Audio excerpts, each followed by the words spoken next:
Sabi naman, kiss on the forehead or kiss on the neck. Obe. Nagamit agad yung Ano naman yun eh? Bakit hindi niya ba yung kanta? Okay, rakista tayo today. gulatan malala. Bagay sa wig. Heart attack kay Jana, ganon. Feeling ko, sabay kaming nagulat ni Rich. Elaine naman, pwede next time yung parang bossa nova naman. Yung kalwado lang. Okay, si Rich po ang ang star for this episode. Wow. Rich, naka-cam on ka na ba? Kasi Yes, Rich, ma'am. okay. Kasi naman talaga, talagang may pa-sounds talaga eh. Kaya palitan nyo na talaga to. Gulatin si Jana. Let's start, Rich. Coffee or tea? Tea. Charles Early- coffee. Early bird or night owl? Night owl.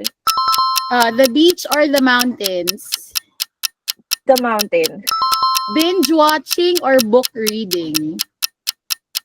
Book reading. Okay, sweet or spicy? Sweet. IG Reels or TikTok? IG Reels. Sabi naman, kiss on the forehead or kiss on the neck. Obe. Pwede bo? Kiss on the neck. Okay, planning or spontaneity? Spontaneity. Okay, mornings with kids or evenings alone? Morning with kids. Learn a new skill or master what you already know? Learn a new skill. Wine night or movie night? Movie night. Sleep in or stay up late with someone else? Stay up. Stay up sana Talent ako or na. guilty pleasure? Ano yun po? Secret talent or guilty pleasure? Secret talent. Rich, ang dami na naman hindi ko nabanggit.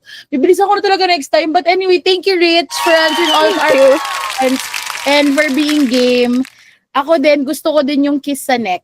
Actually, G po sa both. Wow. G po sa both.